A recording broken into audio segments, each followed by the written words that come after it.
સામે એક duplicate વિજિલન્સનો PSI ઝડપી પાડવામાં આવ્યો હતો। ટ્રાફિકની કામગીરી દરમિયાન બે સમૂહ દારૂના નશામાં ઝડપી પાડવામાં આવ્યા હતા, જેની ભલામણ કરવા માટે આવેલા યુવકે પોતાની ઓળખ વિજિલન્સના પીએસઆઈ તરીકે આપી હતી। જોકે તે ડુપ્લિકેટ હોવાનો ભાંડો ફૂટી ગયો હતો। હાલ તો સરથાણા પોલીસ દ્વારા ડુપ્લિકેટ પીએસઆઈ રોનક કોઠારીની અટકાયત કરી કાર્યવાહી હાથ ધરી છે। સુરતના સરથાણા વિસ્તારમાંથી એક ચોંકાવનારો કિસ્સો સામે આવ્યો છે। અહીં ટ્રાફિક પોલીસની કામગીરી દરમિયાન દારૂના નશામાં પકડાયેલા બે જૂથોની ભલામણ કરવામાં આવેલ એક યુવકે પોતાની ઓળખ વિજિલન્સના પીએસઆઈ તરીકે આપી હતી। જોકે તેની ઓળખ લાંબો સમય ટકી શકી નહીં અને તે ડુપ્લિકેટ હોવાનું સામે આવ્યું। સરથાણા પોલીસ ટ્રાફિકની કામગીરી કરી રહી હતી, દરમિયાન પોલીસે દારૂના નશામાં બે અલગ અલગ જૂથોને ઝડપી પડ્યા હતા।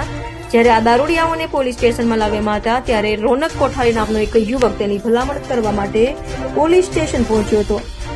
તેણે પોલીસ કર્મીઓને પોતાની ઓળખ વિજિલન્સના પીએસઆઈ તરીકે આપી હતી। જોકે પોલીસે તેની વાત પર શંકા ગઈ હતી। પૂછપરછ દરમિયાન તે ગલ્લા કરવા લાગ્યો હતો અને તેની વર્તણૂક પણ શંકાસ્પદ જણાઈ હતી। પોલીસે વધુ તપાસ કરતા જાણવા મળ્યું કે રોનક કોઠારી ખરેખર તો ડુપ્લિકેટ પીએસઆઈ છે અને તેની ખોટી ઓળખ આપીને પોલીસને ગેરમાર્ગે દોરવાનો પ્રયત્ન કર્યો હતો। હાલ તો સરથાણા પોલીસે આ ડુપ્લિકેટ પીએસઆઈ રોનક કોઠારીની અટકાયત કરી લીધી છે અને તેની સામે કાયદેસરની કાર્યવાહી હાથ ધરી છે। પોલીસે એ પણ તપાસ કરી રહી છે કે આ યુવક અગાઉ પણ કોઈ ગુનાહિત પ્રવૃત્તિઓમાં સંડોવાયેલો છે કે કેમ, અથવા તો તેણે અન્ય કોઈને પણ આ રીતે પોતાની ખોટી ઓળખ આપી છે કે કેમ। આ ઘટના સુરત પોલીસ માટે એક ચેતવણી સમાન છે। આવા ડુપ્લિકેટ અધિકારીઓ પણ સમાજમાં ફરી રહ્યા છે અને પોતાની ખોટી ઓળખનો દુરુપયોગ કરી શકે છે। હાલ તો પોલીસે આ સમગ્ર મામલે ગંભીરતાથી તપાસ કરી રહી છે।